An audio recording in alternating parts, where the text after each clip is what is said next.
Em 5 segundos, Carajás Podcast.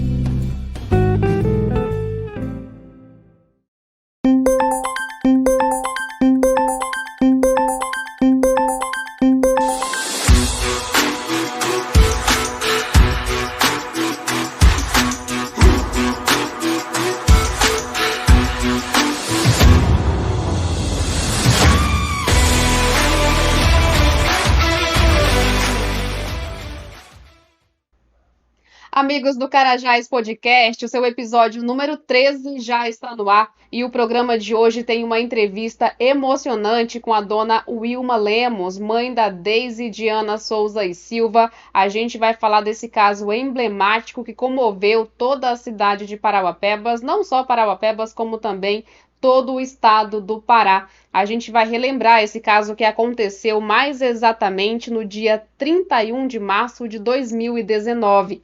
Quase 5 anos depois, o suspeito de matar a própria esposa vai a julgamento. Nessa entrevista reveladora, a mãe da vítima vai contar detalhes de como tudo aconteceu. Aqui ao meu lado, para conduzir essa reportagem, meu amigo Carlos Refribom. Boa noite. Boa noite, Stephanie. Realmente um momento de tristeza, né, para a gente, para fazer um material desse. Estamos aqui com a dona Wilma, que é a mãe da Deise. Nós estamos fazendo hoje uma entrevista gravada, ela está em Marabá fazendo essa entrevista, e quarta-feira ela viaja para Belém, e na sexta-feira, já à sexta à noite, a gente vai fazer aí a transmissão desse material. Boa noite aí, dona Wilma. Seja bem-vindo aqui ao Carajás Podcast. Obrigada pela oportunidade, obrigada, Stephanie, obrigada, seu Carlos. Na realidade, é um momento muito difícil para nós, todos da família. Nós estamos aqui revivendo esse momento, né? E, em primeiro lugar, eu quero agradecer, sabe, a Deus pela oportunidade que Ele está nos concedendo nesse momento de que a gente chegue até a sociedade de Parauapebas e circunvizinhança para clamar por justiça e que vocês sintam a dor de uma mãe de ter perdido uma filha. Também ela não era só filha, ela era irmã, ela era mãe, ela era sobrinha, ela era neta.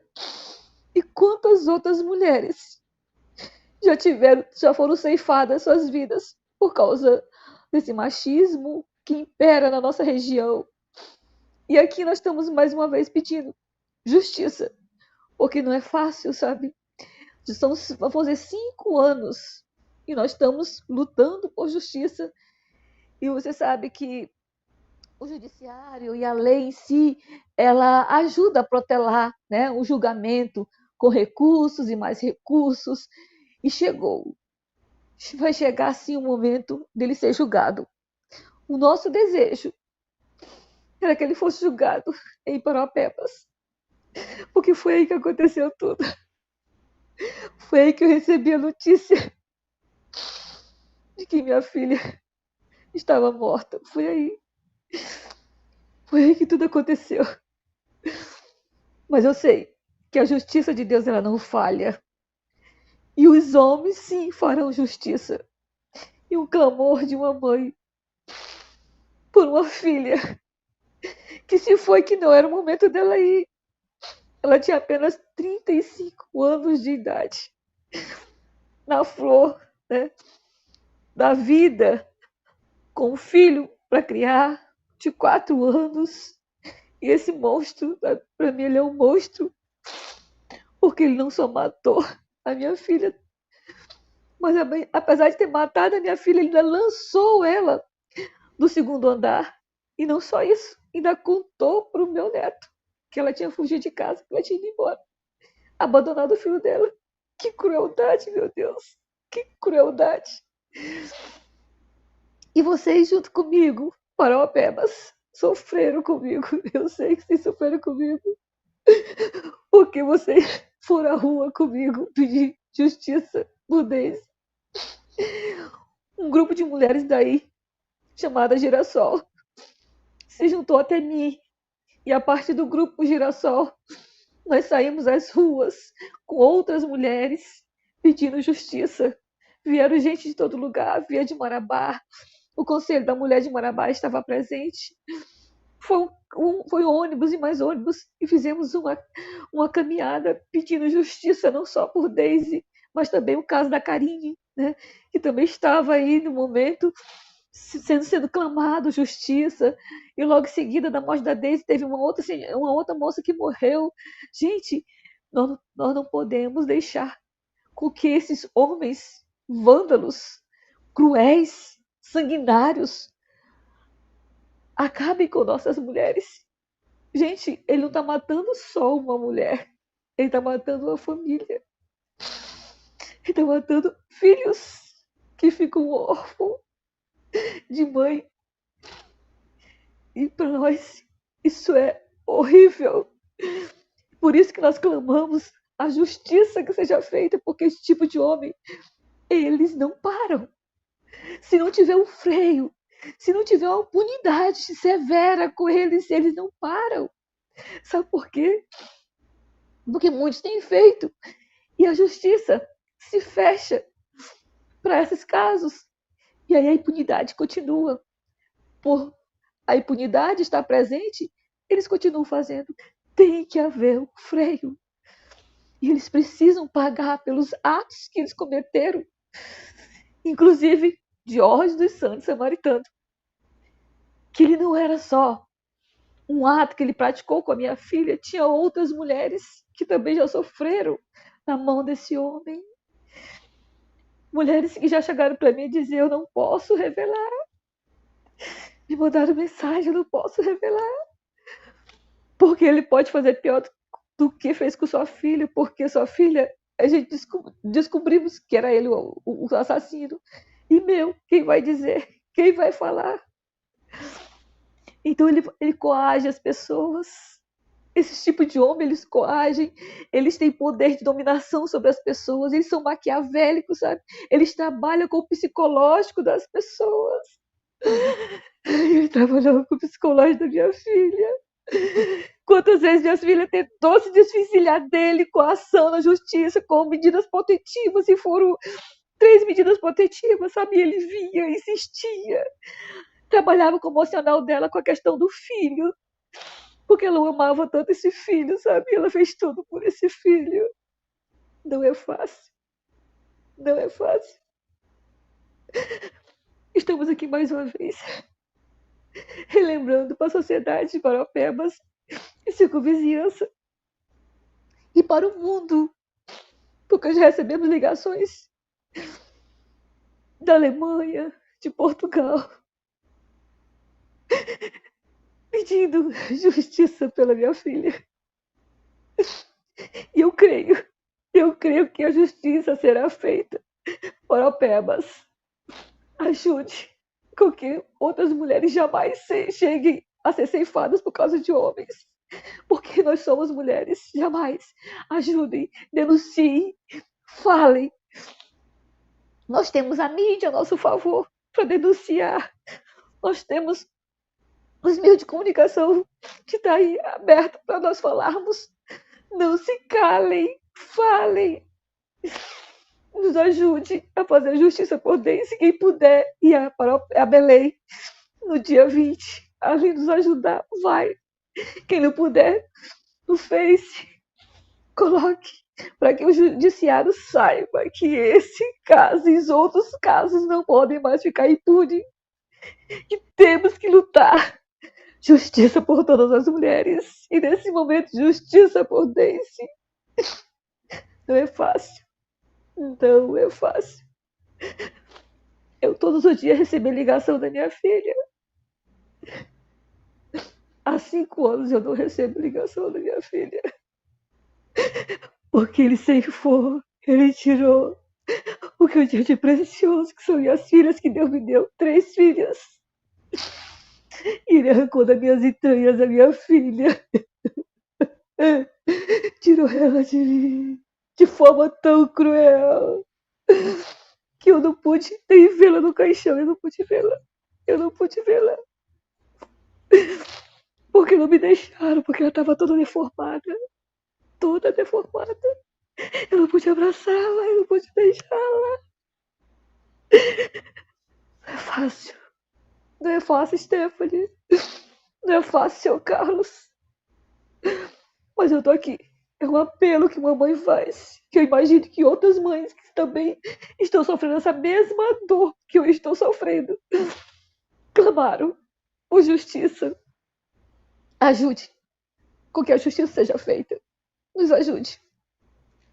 Dona Wilma, a gente quer primeiro acolher a senhora aqui, que a senhora se sinta acolhida nesse momento. Eu imagino que não seja fácil, na verdade, nem posso imaginar o quanto está sendo difícil para a senhora ter que relembrar tudo isso quase 5 anos depois, ter que reviver todos aqueles momentos que a senhora viveu ali de muita tristeza. A gente manifesta nossos sentimentos de condolências para a senhora, para toda a família, né?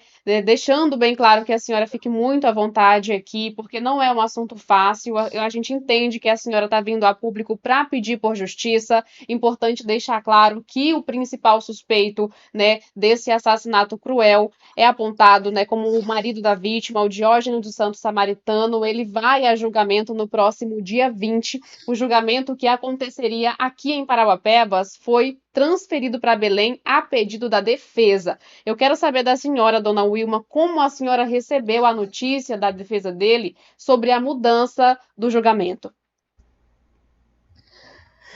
Stephanie, na verdade eu estava fazendo até um exame, sabe, quando o meu advogado me ligou dizendo que o Diógenes tinha conseguido que o julgamento fosse transferido. Aliás, primeiro ele conseguiu com que fosse cancelado, né, a data do julgamento que já estava para Parauapebas. Parauapebas já tinha marcado, né, a primeira vara criminal já havia marcado para o dia 13 de setembro de 2023, o julgamento do Diógenes Santos Samaritano. E ele entrou no tribunal com recurso, alegando que era impossível que esse julgamento fosse feito em Parauapebas pela questão da segurança, que é o que todos fazem, né? Que o prefeito de Parauapebas era íntimo da família, que tinha interesse no caso. Eu nem conheço o prefeito de Parauapebas pessoalmente, eu nunca o visitei na sua casa, nunca fui, a não ser uma única vez que eu o vi, que foi justamente no dia da marcha, né? Justiça por Daisy, né? Que nesse dia ele se fez presente, né? Aliás, não foram só ele, mas prefeitos e outros prefeitos também se fizeram presente, né? Nos ajudando, né? E quando eu soube da notícia, eu fiquei extremamente entristecida com o tribunal. Muito triste com o tribunal. Na hora é como se fosse uma... Eu fiquei extasiada, sabe? Assim, como se você tivesse pegado um choque. Eu fiquei em choque. Essa é a palavra certa. Fiquei em choque. E de repente me veio a vontade de ir. Eu saí do laboratório onde eu estava e fui diretamente para o fórum aqui em Marabá. E em Marabá eu conversei com o juiz de Marabá, né? E ele falou assim, e nós conversamos com o juiz, conversamos com advogados, né? E ele falou, não, vamos entrar sim com recurso, vamos entrar e vamos alegar e vamos informar, né? Os fatos em si, que Parauapebas tem sim condições de ter um júri desse, até porque tinha tido um júri anterior sobre um caso que tinha acontecido aí, havia tido tinha um júri, tinha segurança, além do júri, tinha segurança, tinha, né, todo um arcabouço que o judiciário precisa ter para que esse julgamento ocorra, né? Mas aí o último dele foi que o povo de Parauapebas não estava isento, né? De caso ocorresse em Parauapebas, ele já estava condenado. Ele não poderia nem sequer ter o direito de defesa dele, porque Parauapebas já ia o condenar. Então imaginemos por que Parauapebas já iria condenar o Diógenes dos Santos Samaritano. Com certeza ele não era e não é uma boa pessoa, não é uma pessoa bem vista na cidade. Então, diante de tudo isso, o tribunal, de novo, agora um conselho, né, de juiz, que nós chamamos de desembargadores, eles decidiram que o julgamento seria em Belém, no local imparcial, né? Ou seja, não havia, né, interesse nem de um e nem de outro, né, nesse aspecto. Não é questão de interesse, a questão de justiça. Nós queremos sim que os atos que ocorram principalmente com feminicídio, que é um crime hediondo onde o homem mata a mulher por ser mulher, tem que ocorrer no local do crime. Porque isso é um absurdo. A pessoa sai daqui, do fato onde ocorreu, e vai para outro lugar para ser julgado por pessoas que não conhecem, não sabem da história, não sabem de nada. Isso é inadmissível. É o caso que aconteceu com a Karine, aí em Paropebas, Ana Karine, em Paropebas, que foi transferido para Belém. E depois de mais de 10 anos, agora o caso Daisy. Mas por isso nós estamos aqui, clamando justiça, pedindo com que o povo de Paropebas e a circunvizinhança que ouvir esse nosso programa, que propaguem o nosso pedido de justiça por Daisy em Belém e arredores. Porque nós precisamos que a justiça seja feita. Porque não é fácil esse homem sair. Se ele não tiver a punição correta, se não tiver a punição máxima, ele vai continuar fazendo esse crime com outras mulheres. Porque nada detém esse tipo de homem. E não é fácil para uma família você criar um filho com todo carinho, com todo respeito, com toda dedicação, te dando o melhor que você tem como pai, como mãe, para o seu filho, para chegar um homem de não sei de onde, se dizendo ser um homem honesto, um homem bom, até funcionário vestido de funcionário público, né? E de repente fazer uma atrocidade dessa. Isso é porque nós só sabíamos, conhecemos o Diógenes depois que ele casou com minha filha. Até então ele era um bom homem, um bom moço, preocupado com minha filha em todo sentido, que ela tinha que tomar água, porque ela não gostava de tomar água, ele preocupado com ela para tomar água, que ele não podia ficar sem tomar água, né? Como ela morava com o pai dela, quando saiu do trabalho, ela ia para a casa do pai dela, ela nunca foi para outro lugar, porque ela não tinha para onde ir, porque ela sempre foi criada conosco, certo? E de repente, a gente encontra no caminho da vida da minha filha um homem que, se vestindo de homem, fez toda essa atrocidade. E depois a gente descobre que esse homem não fazia só atrocidade com minha filha, fez com outras mulheres, só que elas fugiram, elas correram, se esconderam e não denunciaram esse homem. Temos que denunciar homens que maltratam mulheres. Não podemos ver e dizer que é briga de marido e mulher. Nós temos que denunciar. Nós temos que lutar contra esse machismo que impera na nossa sociedade. E dizer não, não à violência doméstica, não ao feminicídio. Não é fácil.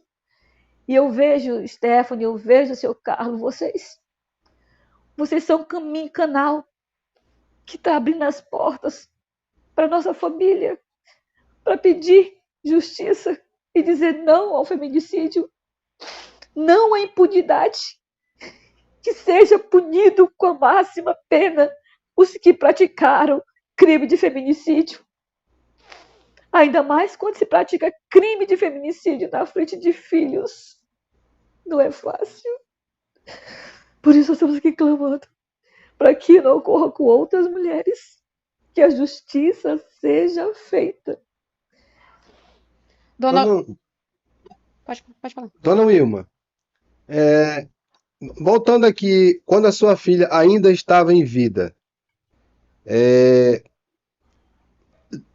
dias ou meses antes desse acontecimento, ela chegou a falar alguma coisa para a senhora, mostrar algum movimento que ela estava sendo maltratada pelo Diógenes, alguma coisa nesse sentido, que desse tempo da senhora salvar ela, ou não teve tempo? A senhora não chegou não teve como fazer isso? Como é, a senhora pode explicar para nós como foi esse antes aí? Sim, na realidade, ela estava separada dele, tinha medida protetiva, mas o Diógenes é um homem sagaz, é um homem inteligentíssimo, é um homem perspicaz. Ele foi trabalhar no emocional da minha filha. Primeiro trabalhando a questão da criança, do cuidado, do zelo que ela tinha para com o filho. E ele fazia alienação parental com essa criança. Então essa criança, ela tinha, né, um carinho, sabe, uma admiração muito grande pelo pai. E ele ficava desesperado quando não viu o pai. E aquilo mexia com ela. E o outro, porque eu sou divorciada, ele usava isso como chantagem com ela. Você também quer ser divorciada? Quer que seu filho seja criado sem pai? Então ele mexia no emocional dela, no psicológico dela. Você pode até ser forte, mas quando você mexe no emocional da pessoa, sabe? Muitas vezes as pessoas, elas não conseguem se desvencilhar de tudo isso. E ele ainda era muito mais sagaz, porque ele praticava esses erros, esses atos atrozes, nem erro, atos atrozes. Aí vinha como bom moço, arrependido, com flores, chorando, trazendo presentes, dizendo que nunca mais faria isso, que era um momento de loucura dele, era um momento de estresse dele, que nunca mais ele faria isso. E ela ficou por 8 meses aqui em casa, 8 meses separada dele, com uma ação na justiça. Aí em Que era em Marabá. Paropebas. Aí ela já entrou em Paropebas e veio para Marabá. Veio para cá. E tinha uma outra ação aqui em Marabá. E de tanto ele perturbar a alma da minha filha, e também o emocional do filho dele, ela volta. Ela volta com a condição de que ela estaria estudando para concurso público para se desvencilhar de uma vez por toda desse homem. Foi essa a condição. E ela voltou. Aí ela disse, mamãe, ele não me agride, só fala algumas palavras, mas eu tô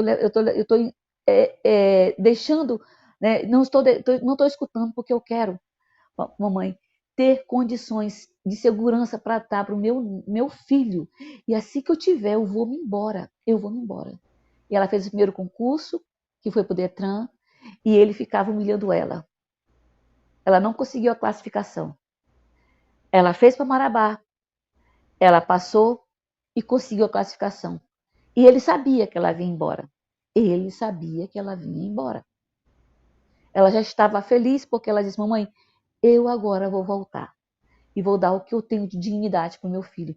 Porque quando eles se casaram, a Daisy, ela era gerente do Boticário aí em Paropebas. Ela foi nomeada, ela foi escolhida na franquia que ela trabalhava em Marabá para trabalhar como gerente do Boticário em Paropebas quando ele foi inaugurado em Paropebas. E ela foi para lá. Ela tinha carro, ela tinha moto, tinha dignidade, tinha emprego, tinha tudo. Ele foi tirando aos poucos tudo isso da minha filha. Aos poucos. Até tirar a vida da minha filha. Até tirar a vida da minha filha. A última vez que eu a vi foi numa semana antes que ela veio para Marabá. E depois disso, todos os dias eu conversava com ela. E no último dia, no sábado, eles foram para o shopping. E lá no shopping eles brigaram e ele bateu na cara dela. Tudo foi aquele momento, porque ela foi de moto para casa com o Davi. Que quando ela passou 9 meses aqui, ela voltou a trabalhar. Nós compramos uma moto para ela. E aí quando ela foi, ela levou essa moto. E foi essa moto que ela levou. E que levou, né, o filho dela do shopping para casa. E foi tudo isso, foi uma questão de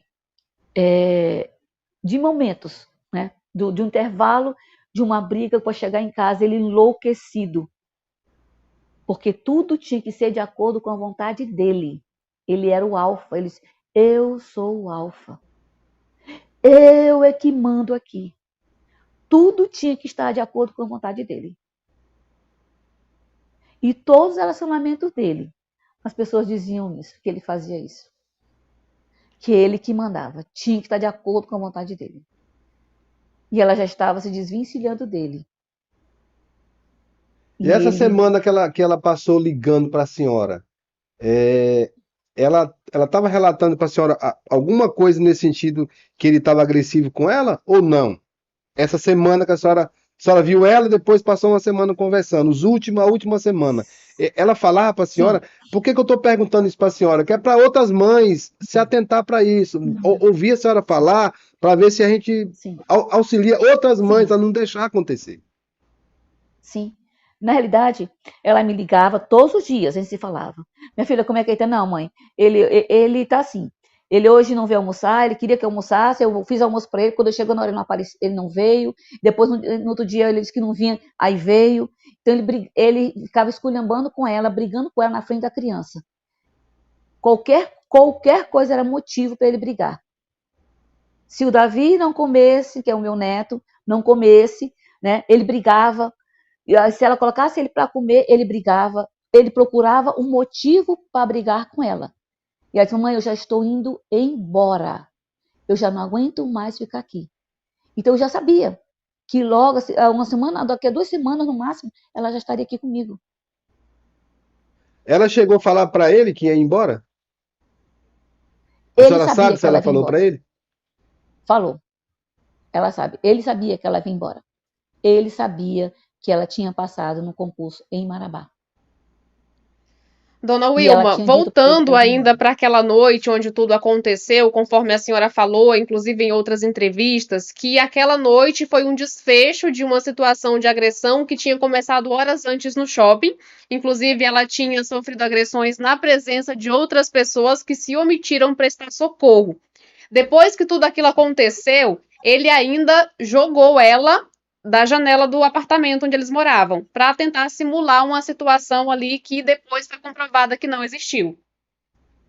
Sim. Na realidade, quando ela chega em casa, né, que se esconde com o Davi, ele tem uma escada para subir para o segundo piso, e ela se esconde com o Davi, ele chega em casa logo mais de imediato, né, assim que ela chega, né, eles estão escondidos, e ele acha tanto a Daisy quanto o Davi. Ele começa a brigar com a Daisy, certo? Por que eu sei isso? Porque foi o meu neto que me falou, certo? Começa a brigar com o Davi, com o meu neto, com minha filha, tanto que tem um momento que ele disse, e o papai derrubou minha mãe no chão. E minha mãe foi se defender, pegou minha cadeirinha e jogou nele. E depois meu pai derrubou minha mãe no chão. E minha mãe correu.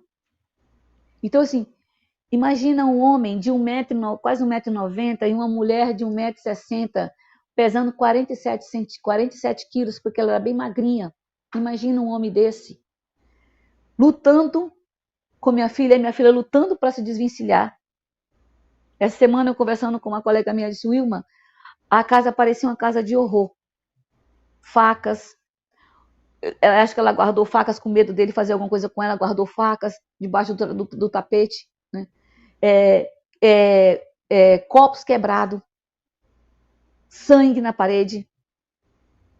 E que quando eles chegaram lá, na casa tinha câmera. Tem câmera na casa. Tinha, na verdade. E não tinha mais câmera, ele já tinha arrancado tudo. Tinha arrancado o DVD da câmera, da câmera, ele tinha arrancado tudo. Ele não deixou nada. Ele carregou. Tudo isso, todo aquele desfecho daquela noite aconteceu na presença da criança. Sim, na presença da criança. Ela tinha telefone, notebook, tudo isso desapareceu. Nada ficou, nós não tivemos notícias, né, de objetos dela, né, no caso eletrônicos que ela tinha, que ela registrava tudo, não tínhamos nada mais. Ele deu fim em tudo dela. A única coisa que não deu fim foi as marcas de sangue, porque ficaram na parede, o tapete com sangue, né? E aonde ela escorregou, né, caindo, né, que ele derrubou ela, né, da janela, tinha marca de sangue também. E o meu neto que disse para mim, vovó, o papai fez assim na mamãe, assim na mamãe, assim na mamãe. Então ele movimenta, faz um movimento, como foi que o pai fez com a mamãe? Assim na mamãe, na janela, assim. Então Essas, in- imagina uma criança dessas cenas. essas informações, esses detalhes que a criança falou para a senhora, ele chegou a falar isso para a psicóloga quando foi solicitada pela delegada que ficou responsável pelo caso? Isso consta no inquérito policial? Algumas partes, sim. Tanto aqui em Marabá, porque ele só ficou poucos momentos lá em Paropebas e depois ele veio para Marabá. Né? Então ele ficou acompanhado do psicólogo, né, do Parapaz. Né? Não foi particular, foi o próprio governo que forneceu esse psicólogo, que era o DEAN, da DEAN. Naquela época ele tinha apenas 4 anos de idade, né? Ele ficou assim, ele demonstrou alguma reação, algum tipo de trauma por ter vivenciado todos aqueles momentos, dona Wilma? Sim, ele passou meses sem dormir. Ele dormia porque nós fomos ao psicólogo, fomos com psiquiatra, com pediatra, né? Para que ele tomasse remédio, para ele dormir, ele ficava assustado. O portão nosso não podia abrir, quando o portão daqui de casa abria, ele ficava assustado, então, com medo. Então ele ficou um bom período assim. Mas nós tentamos do que eu pude fazer para mantê-lo tranquilo, sendo acompanhado, né, por médicos na escola, tentando que ele pudesse levar uma vida tranquila, apesar da falta do pai, da falta da mãe, da falta da escola que ele estudava, da falta da casa dele, da falta dos amiguinhos dele, da falta do cachorro dele, da falta de tudo, de tudo. Um dia essa criança perdeu tudo. Um dia.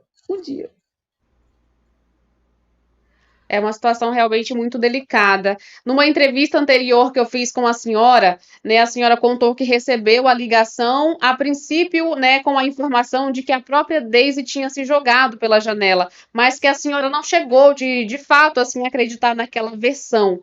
Como foi exatamente aquele momento que a senhora recebeu aquela ligação, mesmo sem acreditar que ela poderia ter feito aquilo? Nossa, aquele momento foi assim, um momento muito difícil. Eu estava saindo da igreja, era por volta de 10h30, 11 horas, 11 horas. Eu recebi a ligação de uma moça, amiga dela, chamada Ana, e que essa moça, ela dizia, ela não, a ligação não tinha completado como no todo para eu entender tudo, mas ela dizia assim, aconteceu algo com a Daisy. E aí depois ela volta a ligação e disse, olha, alguém informou no IML que alguém se suicidou, que alguém se matou e foi na rua Canidé, número tal, tal, tal. E eu, na hora me veio, sabe, daquela coisa, e eu comecei a gritar, comecei a ficar um desespero, não acredito, não acredito. E aí eu não conseguia falar mais com essa moça, e aí eu não conseguia falar com quase ninguém, porque Paraupebas era difícil, a ligação muitas vezes era ruim, e eu até consegui falar com o pai dela, daqui a pouco a gente consegue falar com o pessoal, alguém me liga, né, dizendo que, olha, nós estamos aqui na frente, e a polícia está chegando, e é um caso de suicídio, e aí a gente não acreditou, não acreditou. Aquela mesma hora que nós estávamos ali, aquele desespero, e daqui desesperada, sabe, alguém nos levou para Paropebas, e aí a Stephanie, minha filha, viu no Face o Jorge colocando assim, hoje é o dia mais feliz da minha vida, ele colocando lá, e aí aquela postagem dele era se referindo a alguma coisa que está acontecendo historicamente no Brasil, não sei o que era, se era alguma coisa de militar, e aí ele dizia isso. E aí minha filha, na mesma hora, falou, seu assassino, você matou minha filha e fugiu, porque não tinha ninguém na casa. Só estava o corpo da minha filha, não tinha o carro dele, não tinha meu neto, não tinha ninguém na casa. Ele não prestou socorro, ele fugiu com meu neto. E quem nos informou de que ele estava lá, de que minha filha havia morrido, foram os advogados do Diógenes. Foram os advogados do Diógenes que informaram para a polícia, né? E para o ML, e aí nós ficamos sabendo. Dia horrível, parece que não chegava em Paropebas, parece que a gente não chegava. Parece que era tudo longe, era tudo difícil. E nós não sabíamos também que o ML, ele só tem, o centro é aqui em Marabá. Então, o perito ele tem que sair daqui de Marabá para ir para todas as regiões. E que se o perito não chegar no local, o corpo não é liberado. E tem que ir. E graças a Deus a OAB Marabá entrou em contato, através de um colega nosso, que é advogada, entrou em contato com o representante do governo aqui em Marabá, e esse representante acionou o ML, e o ML tinha o perito na cidade e foi deslocado esse perito para Paropebas no mesmo dia, quase simultaneamente junto conosco. Junto com eles entraram no local os peritos, delegados, advogados, e que ficaram ali olhando, né, toda aquela cena de horror que aconteceu naquele dia 31 de março de 2019. Nesse momento a senhora já estava aqui.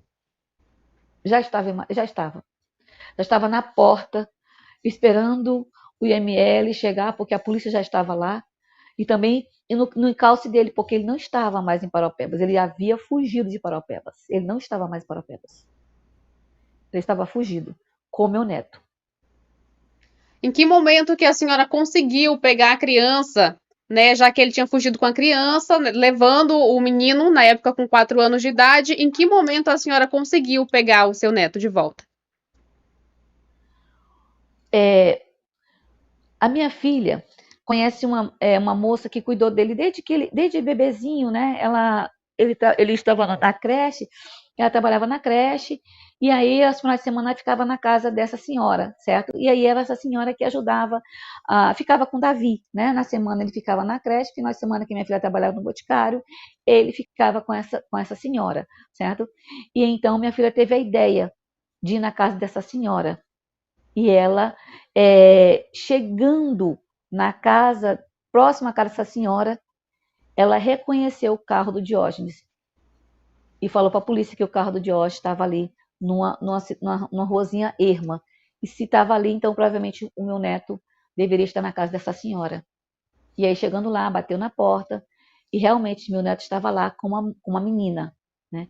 Então, essa menina que entregou meu neto para a polícia, né, junto com minha filha e mais uma advogada. Estava a advogada, um policial e o meu neto. Desde então, a guarda dele está com a senhora. Sim. Desde então, a guarda do meu neto está comigo. Desde então, graças a Deus. Dona E eu tenho Wilma, preservado a 5 vida anos dele. praticamente se passaram depois que tudo aquilo aconteceu, né? O Diógenes foi preso.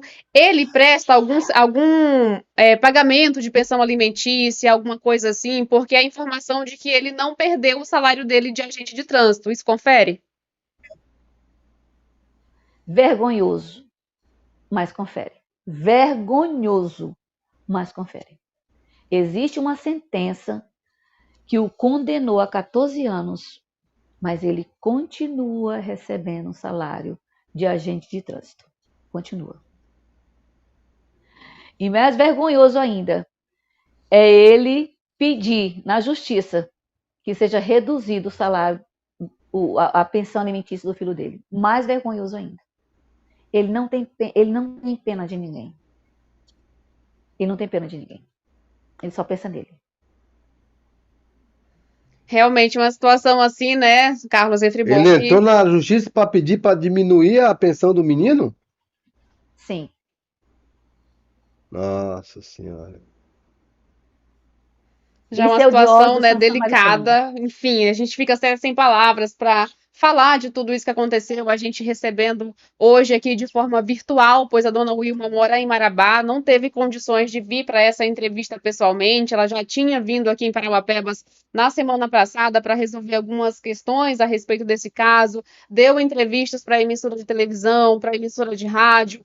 Concordou conversar com a equipe do Carajás Podcast de forma virtual para trazer esse caso à tona, até para sensibilizar as pessoas. O caso foi transferido, o julgamento foi transferido aqui de Parauapebas para a comarca de Belém. Ele vai ser julgado pelo Tribunal do Júri de Belém, né? Portanto, mesmo com essa transferência lá para a capital, o que a dona Wilma espera é que o júri realmente ele faça justiça com tudo que aconteceu, né, dona Wilma? Independente do julgamento ter acontecido aqui em Parauapebas ou ter sido transferido para Belém, o que não muda são os fatos que aconteceram e é isso que a senhora pede que seja levado em consideração.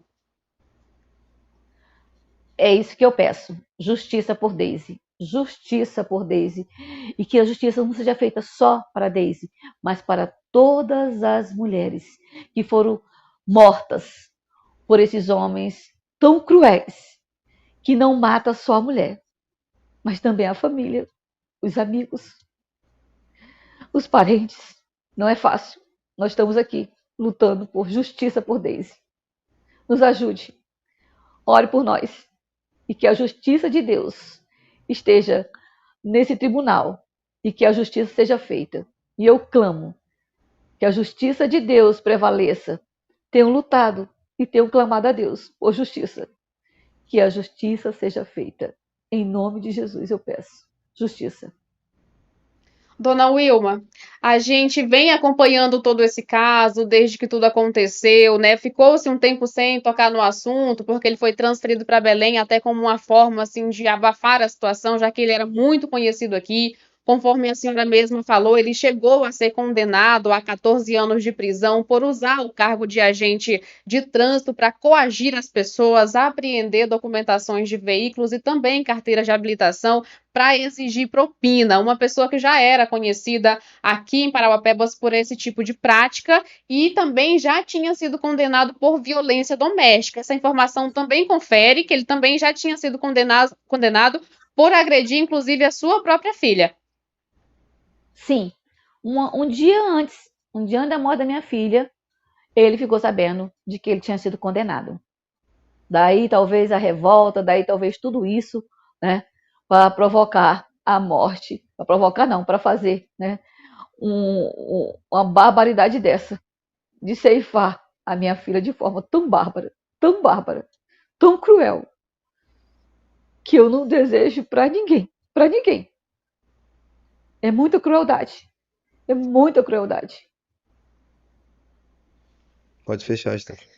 Realmente, assim, uma entrevista difícil de a gente fazer, né, Carlos Efribom? Pra Muito gente difícil. que tem família, eu mesma pude conversar pessoalmente com a senhora, né? Pude sentir, assim, a sua tristeza pessoalmente. É realmente ainda mais difícil sentir a emoção da pessoa tão próxima. A gente estende mais uma vez os nossos sinceros sentimentos para a senhora, dona Wilma, para toda a família, para o pai, para as irmãs, para o filho da Daisy, que hoje está com 9 anos de idade e ainda vive o reflexo daquela noite do dia 31 de março de 2019. A gente dá voz a essa mãe e dando voz à dona Wilma, a gente dá voz também a todas as mães que perderam as filhas vítimas de feminicídio, infelizmente um crime crescente no Brasil, e o que todas nós, mulheres, homens, que tanto prezam pelo bem-estar social, o que nós todos pedimos é justiça e fazemos esse trabalho dando voz à senhora dona Wilma. Receba nossas considerações, nossos sentimentos, fique à vontade para fazer suas considerações e também esclarecer que o júri, né,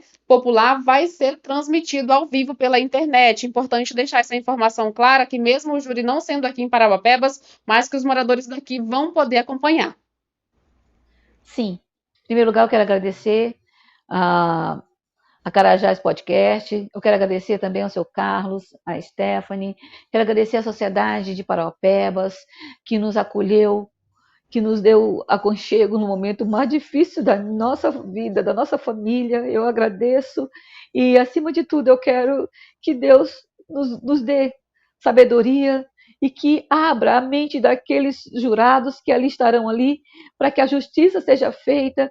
E lembrando a todos, como foi dito agora pela Stephanie, que esse julgamento será online, né? Vai ser transmitido ao vivo para o Brasil todo, não é só para o Pará, viu, gente? É para o Brasil todo e para o mundo. Então, eu gostaria que vocês acessassem, que vocês estivessem orando por mim naquele momento que vai ser muito difícil, mas eu preciso da ajuda de todos vocês. E eu conto com o apoio de vocês, com a oração de vocês, com a intercessão junto ao Pai, por justiça por Daisy e por todas as outras mulheres que até agora não foram ainda julgados seus casos.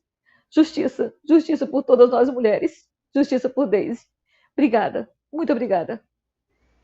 Obrigada, dona Wilma, por essa entrevista tão sensível, tão difícil de fazer, tocar numa ferida que ainda dói muito e a gente sabe que vai doer para sempre, é uma dor que não passa, que não diminui. Obrigada pela confiança de abrir o seu coração mais uma vez para deixar esse assunto como um alerta também para todas as mulheres. No primeiro sinal de violência, procure a Delegacia da Mulher, denuncie. Não é só violência física que é enquadrado na Lei Maria da Penha, tem outros tipos de violência também.